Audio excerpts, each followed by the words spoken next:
सुंदरवन के जंगल में रहने वाला कालू कौआ आज अपनी बेटी टुनटुनी चिड़िया के साथ शहर के जंगल जा रहा था। तभी वो अपनी पत्नी टूनी चिड़िया से कहता है, टूनी, तू इतना चिंता क्यों करती है? चिंता मत कर, मैं और टुनटुनी शहर के जंगल जा रहे हैं। वहीं कोई काम धंधा करूंगा और तुझे पैसे भेजूंगा। टुनटुनी चिड़िया मेरे साथ रहेगी तो मुझे रोटी पानी की चिंता नहीं होगी। इसे रोटी बनाना अच्छी तरह से आता है, तो बिल्कुल भी हम दोनों की चिंता मत करना। मैं इसका दाखिला भी शहर के जंगल में किसी स्कूल में करा दूंगा। मेरी बिटिया पढ़ लिख कर अफसर बनेगी। आगे देखने से पहले आपको सिर्फ एक छोटा सा कांटा चुभ जाए तो दर्द होने लगता है, पर वो एक बाप ही है जो रोजाना अंगारों पर चलकर आपके लिए 2 वक्त की रोटी का इंतजाम करता है। तो उस प्यारे से पापा के लिए एक लाइक और सब्सक्राइब जरूर कर देना।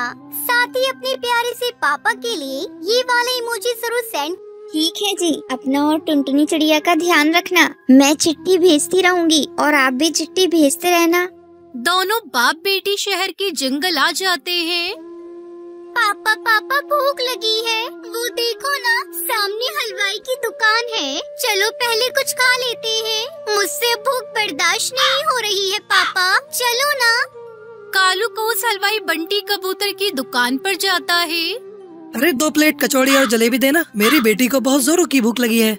भाई, शक्ल से तो तुम देहाती पक्षी मालूम पड़ते हो। लगता है शहर के जंगल में नए नए आए हो। पैसे तो है ना तुम्हारे पास?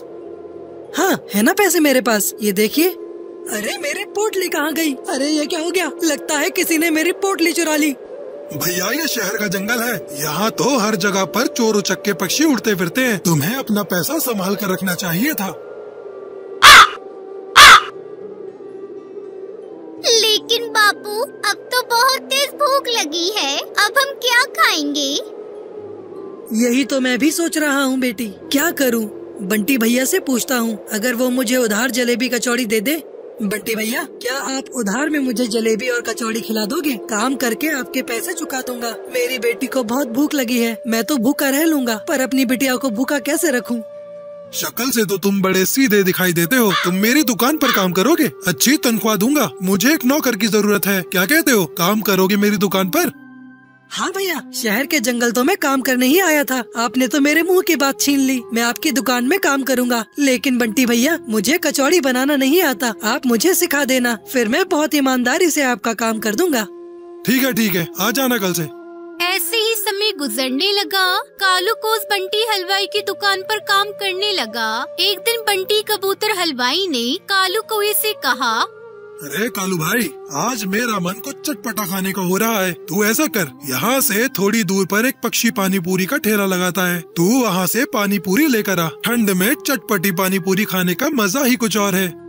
वहीं पर बैठी टुनटुनी चिड़िया उनकी बातों को सुन रही होती है और वो उनसे कहती है, बंटी अंकल, पानी पूरी तो मुझे भी अच्छी लगती है और मैं तो पानी पूरी बनाना भी जानती हूँ, लेकिन मेरे बापू के पास इतने पैसे नहीं है जो मैं पानी पूरी का ठेला लगा सकूँ। हाँ बंटी भाई, मेरे पास इतने पैसे नहीं है जो मैं टुनटुनी के लिए पानी पूरी का ठेला लगाकर दे सकूँ। अच्छा, ऐसी बात है तो एक दिन तू मुझे भी पानी पूरी की 1 प्लेट बनाकर खिला। ये ले पैसे, फिर मैं बताऊंगा तेरी पानी पूरी कैसी है।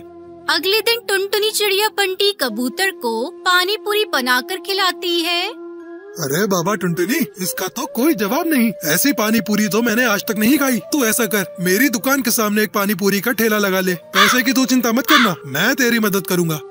लेकिन एक समस्या है, अगर मेरी बेटी काम करेगी तो वो पढ़ेगी कम। मैं तो इसे अफसर बनाना चाहता हूँ।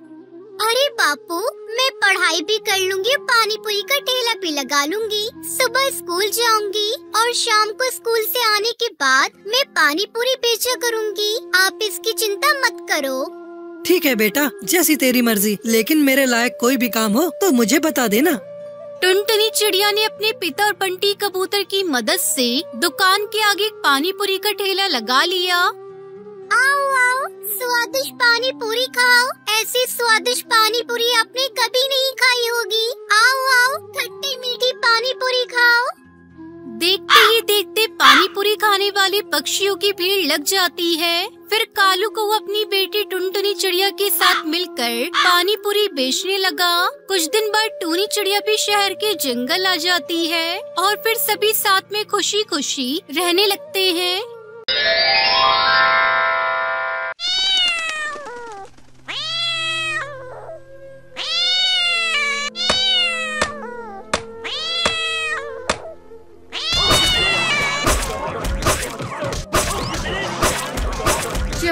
दूर गांव में एक छोटा सा जंगल था।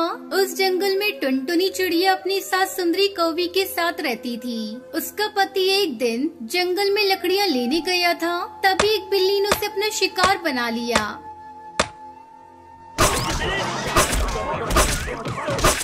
घायल कालू कौआ किसी तरह घर पहुंचता है। माँ, टुनटुनी, कहाँ हो? जल्दी बाहर आओ।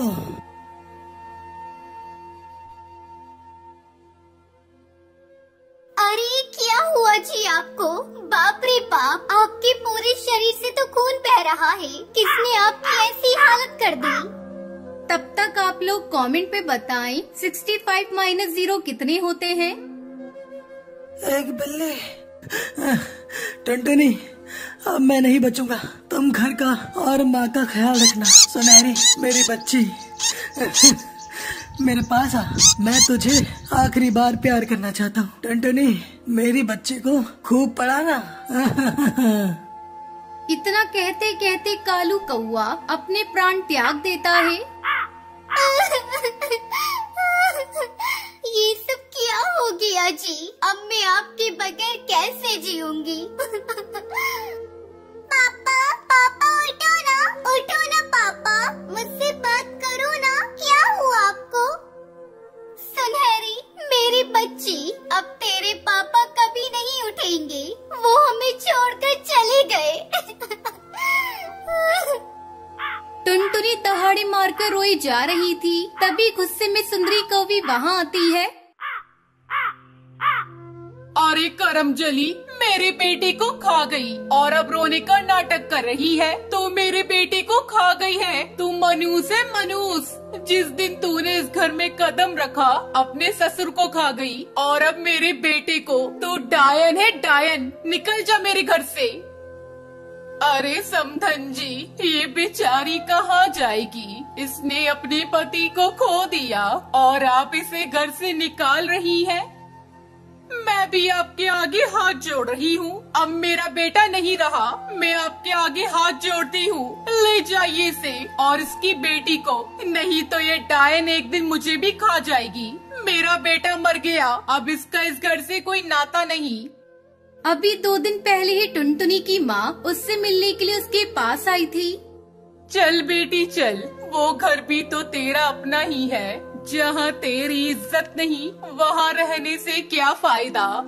टुनटुनी अपनी बेटी को लेकर अपनी माँ के साथ अपने पिता के घर चली आती है। कुछ दिन बीत जाते हैं। एक दिन टुनटुनी की सहेली बुलबुल उससे मिलने आती है। अरे टुनटुनी, तूने अपनी कैसी हालत बना रखी है? किसी के चले जाने से जिंदगी खत्म नहीं होती। तुझे जीना होगा अपनी बेटी के लिए। मेरी एक बात मान, तुझे पानी पूरी बहुत अच्छी बनाने आती है। तो ऐसा कर, अपनी पानी पूरी को नया रूप दे दे और बेचना शुरू कर। तेरा मन भी लगा रहेगा, फिर 4 पैसे भी घर में आएंगे, जिससे तू अपनी बेटी को किसी अच्छे स्कूल में पढ़ा सकती है।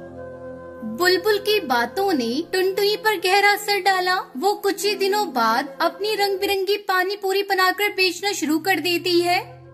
पानी पूरी ले लो, रंगीन पूरी, चटपटी पानी पूरी, खट्टी मीठी पानी पूरी ले लो, पानी पूरी। बहुत ही जल्द टुनटुनी की रंगीन पानी पूरी की डिमांड बढ़ जाती है। टुनटुनी की पानी पूरी की तारीफ जब उसकी सास सुंदरी कौवी को मिलती है तो उसे अपने किए पर पछतावा होता है। वो उसकी माँ के घर जाती है। अरे बहू, मुझे माफ कर दे। मुझे अपनी बेटी की मौत का बहुत बड़ा सदमा लगा था, इसलिए मैंने तुझे मनूस समझा। मुझे अब अपनी गलती का एहसास हो गया है। तू चल मेरी पोती को लेकर, अब से हम सब साथ में रहेंगे। टुनटुनी अपनी सास को माफ कर देती है और उसके साथ अपने पति के घर वापस चली जाती है। इस तरह वो रंगीन पानी पूरी बेचकर खुशी खुशी अपनी बेटी के साथ अपनी जिंदगी बिताने लगती है।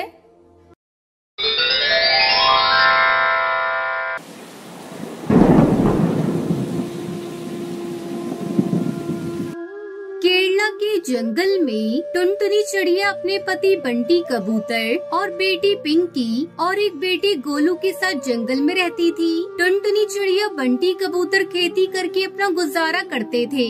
बंटी कबूतर अपने खेत में हर प्रकार की सब्जियां और फसल उगाया करता था और उन्हें शहर की मंडी में अच्छे दामों पर बेच देता था।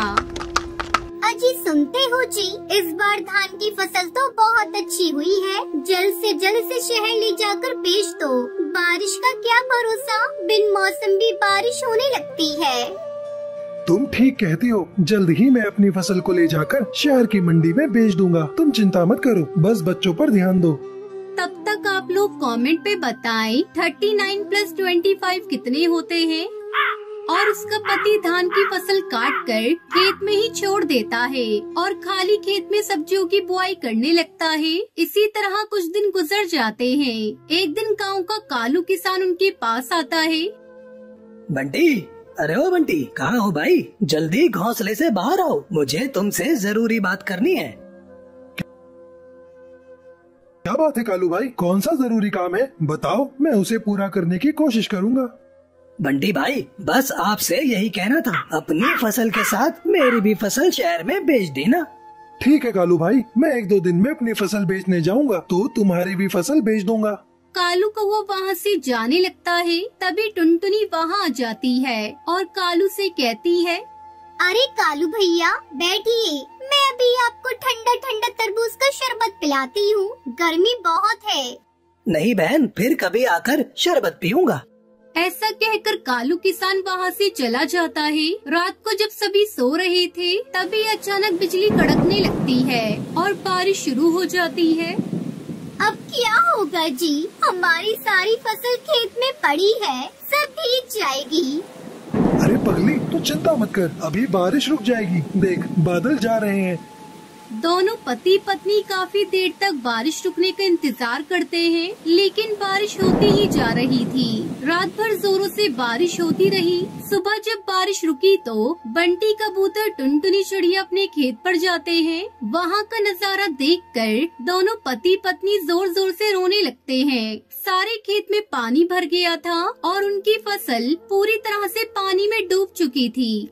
हे भगवान, ये तूने क्या कर डाला? सारी फसल बर्बाद हो गई। पता नहीं हमारी फसल को किसकी नजर लग गई।